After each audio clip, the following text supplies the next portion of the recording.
Hello everyone, good morning. আমি কৃত্তিকা। আজ 2 April, বৃহস্পতিবার। ঘড়িতে সময় এখন সকাল 8:30। একদিকে প্রেশার কুকারে লাউ আর মুগের ডাল সিদ্ধ করতে দিয়েছি, আর একদিকে চাপিয়েছি ভাত। এই দুটো হতে হতে আমাদের জলখাবার খাওয়াও হয়ে যাবে। মুড়ি দিয়ে খাবার জন্য আজকে কালো জিরে ফোড়ন দিয়ে একটু আলুর তরকারি করেছি। মৌ আবার শুধু তরকারি মুড়ি খায় না, একটু পেঁয়াজ, চানাচুর, সেও ভাজা এইসব দিয়ে মাখিয়ে দিতে হয়। রণ তো এখন তরকারি মুড়ি, ঘুগনি মুড়ি এইসব দিব্যি খেয়ে নেয়, তাই আমার আর কোনো চিন্তা নেই, মানে আলাদা করে ওর জন্য কিছু করতে হবে এইসব ভাবনা নেই।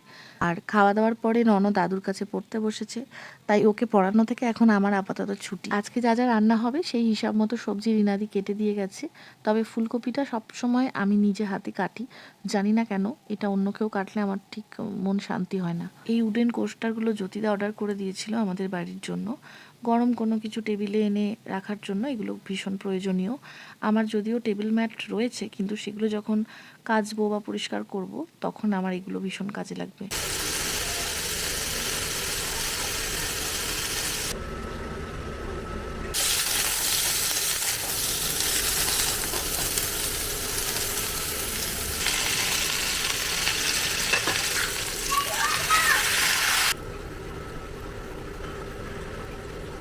ফুলকপি আলুর তরকারিটা একদম সাধারণভাবে করেছি।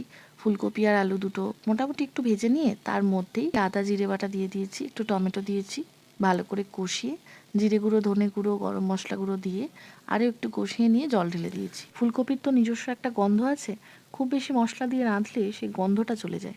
যত অল্প মশলায় এই রান্নাটা করা হবে ততই সুন্দর খেতে হয়।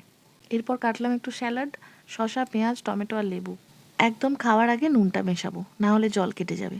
এই হলো আজকে রান্না। ঢ্যাঁড়স ভাজা, উচ্ছে আর পেঁয়াজ ভাজা, ডিম সেদ্ধটা রনর, আর লাউ দিয়ে মুগের সেই ডাল, যেটা আগের একটা ব্লগে দেখিয়েছিলাম, স্পেশাল একটা ডাল, আর আলু ফুলকপির প্লেন একটা তরকারি। আগের দিনের অনেকটা পাবদা মাছের তরকারি এখনও আছে, ওটাকে আজকে শেষ করতেই হবে, কারণ আগামীকাল আমরা বেড়াতে যাচ্ছি। কোথায় যাচ্ছি, কী যাচ্ছি সবই তো জানাবো, যে কারণেই ব্লগ করা, আর আমার সমস্ত কিছুই তো তোমাদের সাথে শেয়ার করি। অন্যান্য দিন রান্না করে স্নান করে তারপরে সকলকে খেতে দিই। আজকে এমন সময় রান্না শেষ হয়েছে, সবার খিদে পেয়ে গেছে, টাইমও হয়ে গেছে, সেই জন্য সবাইকে আগে খেতে দিলাম, তারপরে আমি স্নান করে এইবার খাবো। দীপ আজ অফিস যায়নি, তাই ও আর আমি দুজনে একসাথেই খাবো। শীতকালে রোদটা ডাইনিং দিয়ে ঢুকে একদম সোফা অবধি চলে যেত, আর গরমকালে শুধুমাত্র বারান্দা অবধিই থাকে। একদিকে ভালোই, গরমকালে এত রোদের প্রয়োজন নেই। কি অদ্ভুত না, একটা সময় এই বারান্দার রোদ ছেড়ে যেতে ইচ্ছা করতো না, আর এখন বারান্দায় 2 মিনিট দাঁড়ানো যায় না। চলো এবার আমরা দুজন খেয়ে নিই, আজকে প্রচুর কাজ আছে। রিনাদিকে বিকেলেও একবার আসতে বলেছি, কারণ এই যে এত কিছু রান্না বান্না করলাম, খেলাম, এগুলো তাহলে আজকেই ক্লিন হয়ে যাবে। আগামীকাল আমরা রিনাদি আসারও অনেক আগে বেরিয়ে যাব। আমাদের ঘরে যে প্রত্যেকটা দরজার যে ফ্রেম আছে, সেই ফ্রেম আর দেওয়ালের সংযোগস্থলে আরও একটা করে ফ্রেম লাগানো হচ্ছে, যাতে ওই কিছু কিছু জায়গায় একটু ট্যাড়া ব্যাকা আছে, উঁচু নিচু আছে, ওগুলো যেন বোঝা না যায়, বা যদি কখনো ক্ষয়ে যায় বা ছেড়ে যায় সেটা যেন ওর ভেতরেই থাকে। আমার রান্নাঘর থেকে সব মশলা নিয়ে এসে কাপে কাপে গুলেছে, দিয়ে ও নিজে রান্না করছে। এই কর্পূরের গন্ধ যে আমার কি প্রিয়, ভীষণ ভালো লাগে। মনে হয় নাক থেকে মাথা সব ছেড়ে গেল এই গন্ধে। কর্পূর হলো প্রাকৃতিক এয়ার পিউরিফায়ার, যেটা আমরা সকলেই জানি। যাই হোক, সন্ধেবেলা রনকে দুটো ডিমের পোচ বানিয়ে দিলাম, আর বাকি সন্ধেবেলায় চা ফা খেতে যা কিছু এঁঠো হয়েছে সেগুলো রণ ধুয়ে দিল।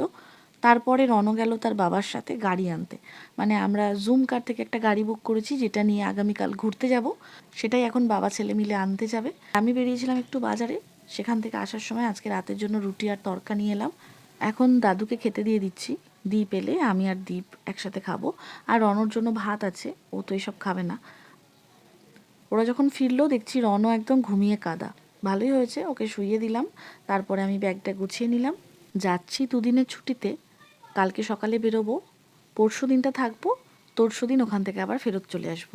কিন্তু যেখানে যাচ্ছি সেখানকার জন্য জামা অন্তত রনর একটু বেশি করেই নিতে হবে। ব্যাগ গোছানোর সময় মনে হয় এই জামাটা নেব না, এটা যদি দরকার হয় বা এটা যদি কখনো পরতে ইচ্ছা হয় এটাও নিয়ে নিই।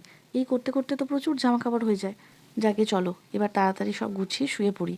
তোমরা সকলে ভালো থেকো, সুস্থ থেকো। দেখা হচ্ছে আগামীকাল সকাল সকাল। Tata, good night.